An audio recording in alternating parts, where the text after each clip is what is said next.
Radio One, le QG de l'info, Martin Arnal. Bonsoir à tous, je suis très heureux de vous retrouver sur radio-one.fr. À la une de l'actualité ce soir, la démonstration de force des agriculteurs a payé. Manuel Valls annonce une hausse des aides et une baisse des cotisations. La publication d'une photo d'un enfant syrien âgé de 3 ans retrouvé mort hier sur une plage de Turquie bouleverse l'opinion mondiale. François Hollande et Angela Merkel proposent à leurs partenaires européens de mettre en place tous les quotas pour l'accueil des migrants en Europe. Et puis en Hongrie, la situation est toujours aussi tendue à la gare de Budapest. Vous le verrez dans ce journal.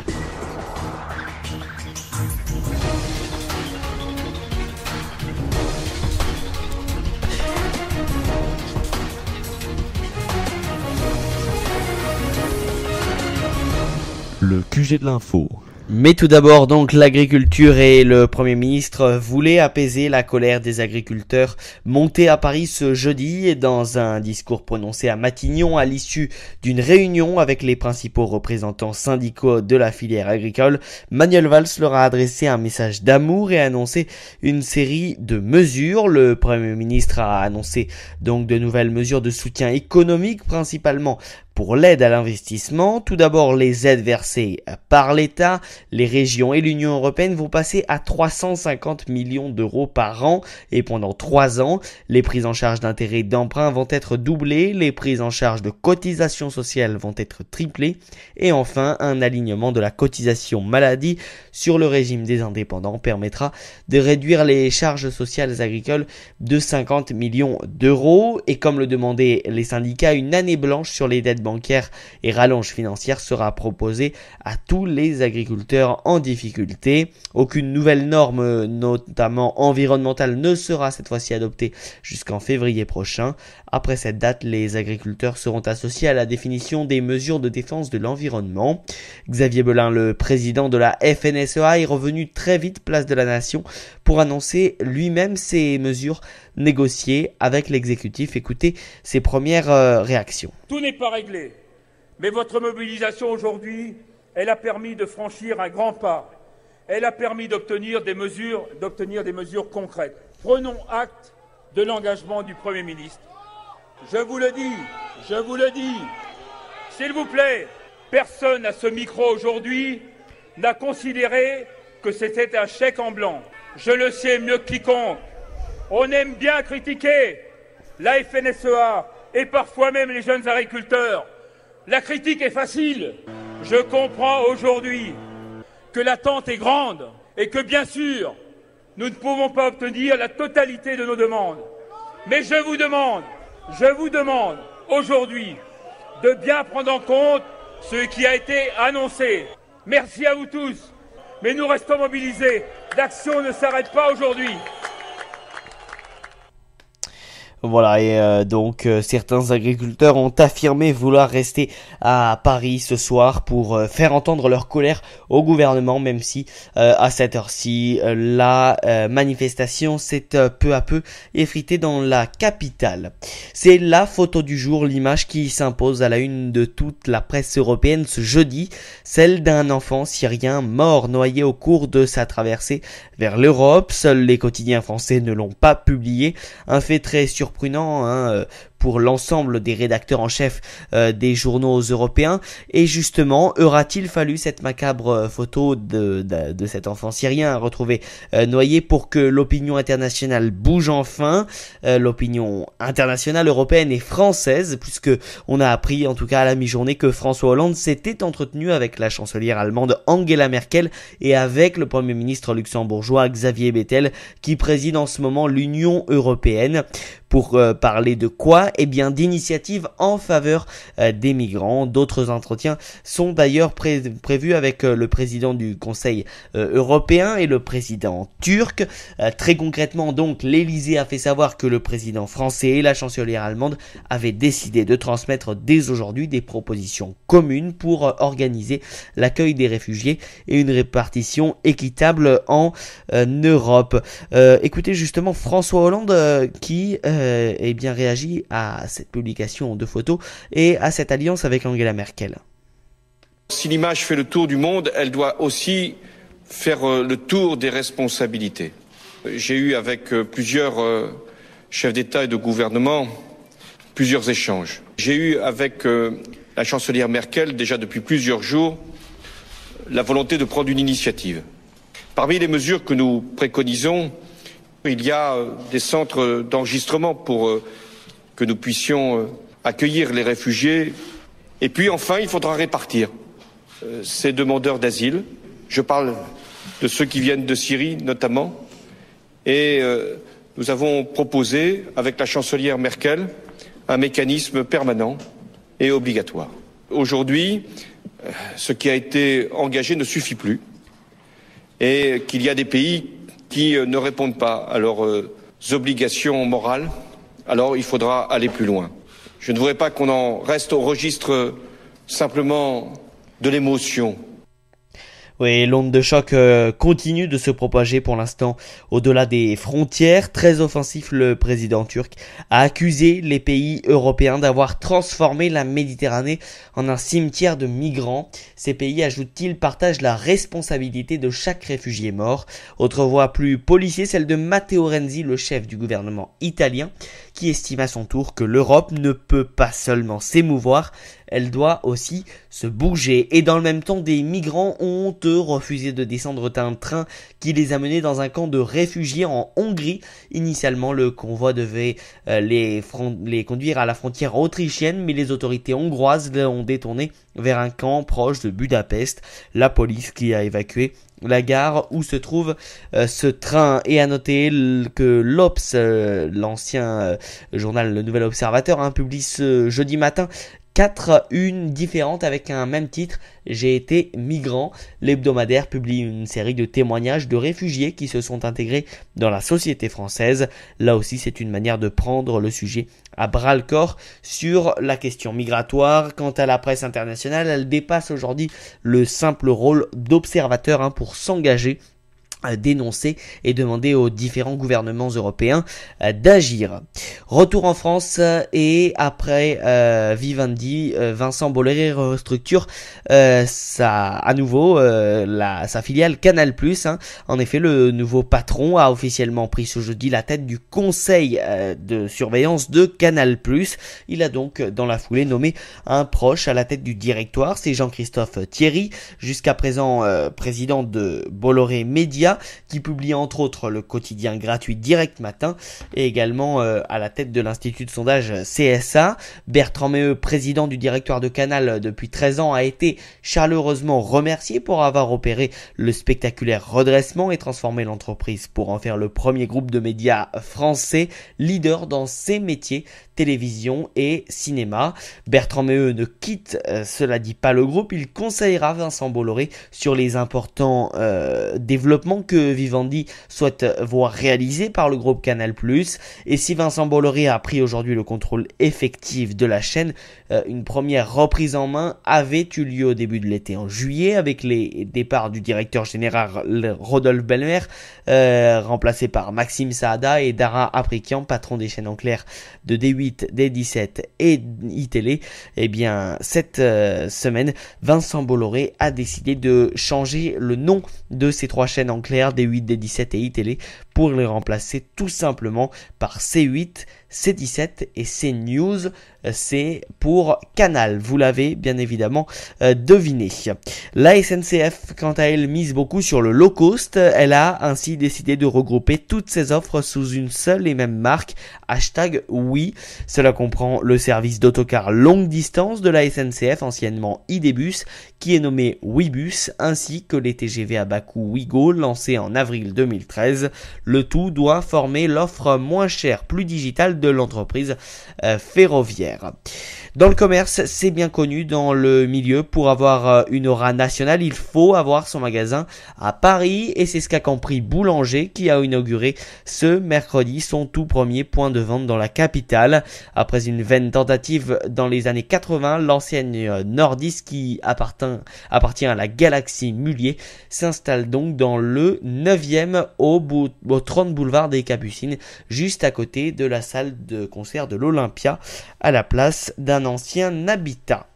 Faut-il combattre Daesh au sol? La question n'est pas nouvelle, mais elle revient sur le devant de la scène après des propos de plusieurs ténors du parti Les Républicains favorables à une telle intervention terrestre. Et l'ancien Premier ministre et candidat à la primaire à droite, Alain Juppé, a tenu à se démarquer ce jeudi. Je ne suis pas favorable à une intervention au sol. Nous sommes intervenus au sol avec d'autres et avec une coalition internationale en Afghanistan, en Irak, on en a vu le résultat. Donc je pense qu'aujourd'hui les conditions ne sont absolument pas réunies pour une telle intervention. Continuons à participer activement à la coalition qui utilise la voie aérienne pour stopper l'avance de Daesh et je crois qu'il appartient aux pays de la région, avec notre aide bien sûr, avec notre soutien logistique, nos renseignements aussi, d'arrêter cette folie meurtrière que constitue Daesh.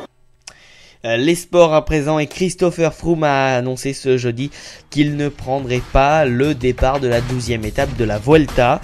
Touché après une chute, le Britannique a passé plusieurs examens médicaux qui ont révélé une fracture au pied. Le vainqueur du dernier Tour de France est donc contraint de se retirer de la course. Et puis en tennis, opposé à Martin Klizan, Jérémy Chardy n'a eu besoin que de 3 sets pour passer. La Française Kristina Mladenovic est au 3e tour après avoir battu la Serbe Jovana Djankovic en 2-7. Benoît Paire bat le Turc Marcel Ilan en 4-7. Joe Wilfried Tsonga a battu Marcel Granollers. Quant à Océane Dodin, elle s'est inclinée face à Mariana Duc-Marino. Fin de ce journal, on se retrouve dans quelques instants pour l'interview d'Elisa Détresse. Vous restez donc bien avec nous dans le QG de l'info sur radio-one.fr.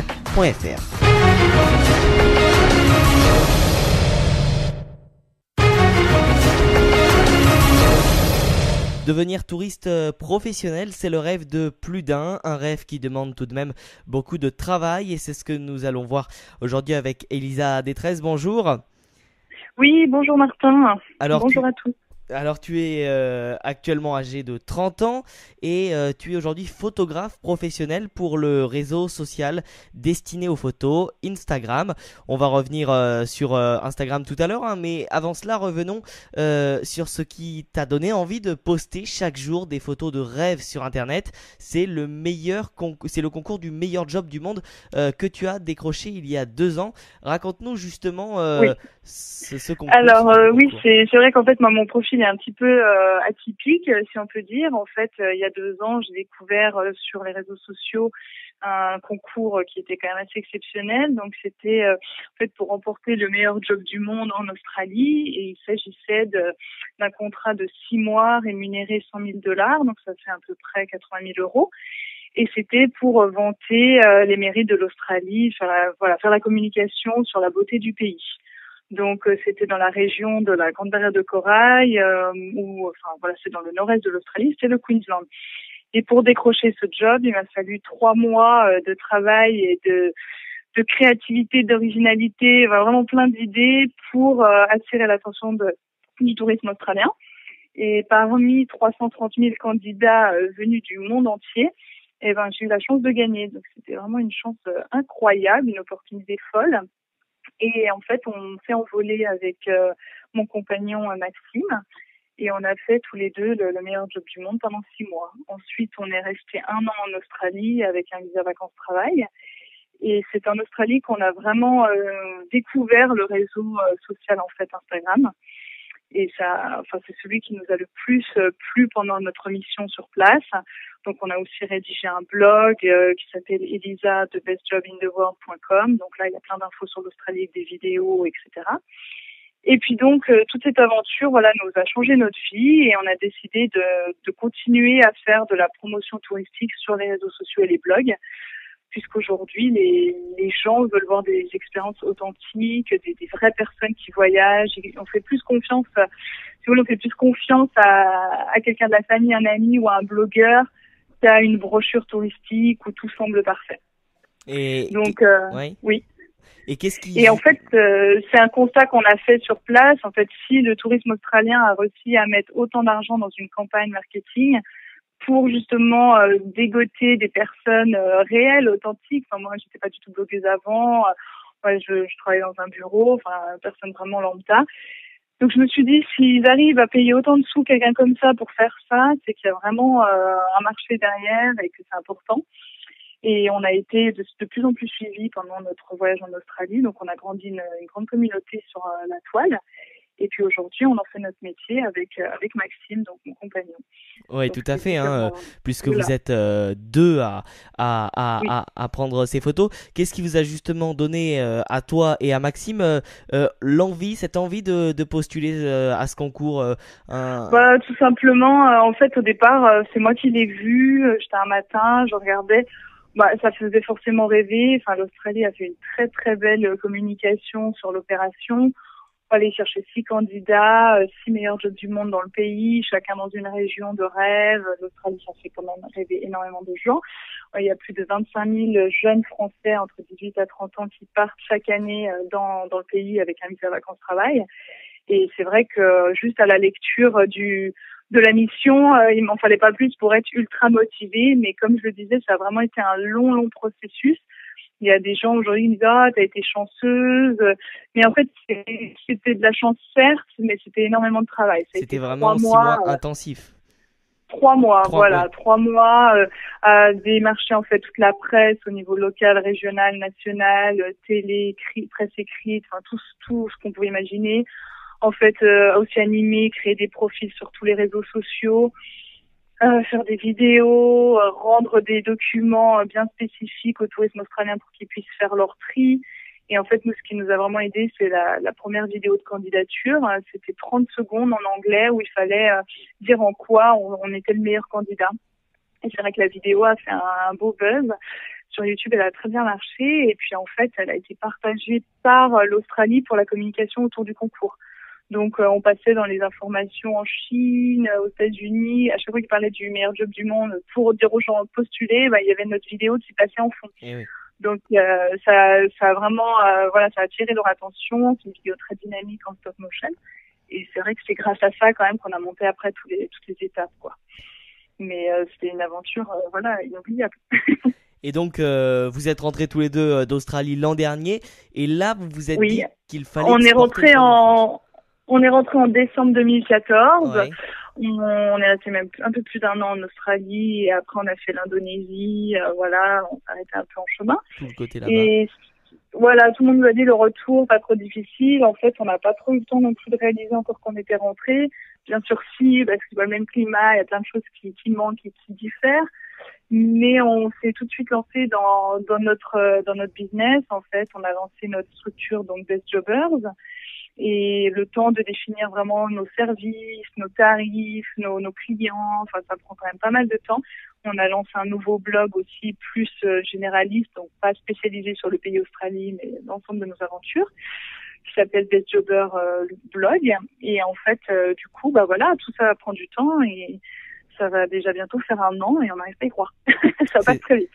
C'est ça, oui, c'est assez dingue. Et donc chaque jour, vous publiez une nouvelle photo d'un paysage français, européen. Oui.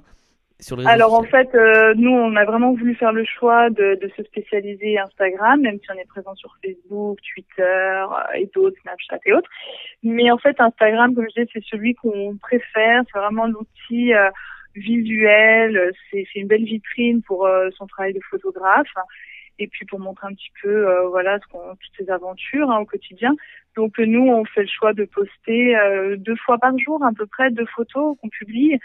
Et ça peut être des paysages d'Australie qu'on repartage ou des choses vraiment du quotidien. C'est pas forcément de l'instantané, ça peut être des choses qu'on a pris il y a un peu plus de temps. Et puis on raconte un peu ce qu'on fait aujourd'hui, où on va. Et après, on anime aussi donc les autres réseaux sociaux et donc le blog, on continue à alimenter. Ouais, j'ai remarqué aussi que le compte Instagram était exclusivement en anglais, Oui. donc ça s'adresse vraiment au monde entier.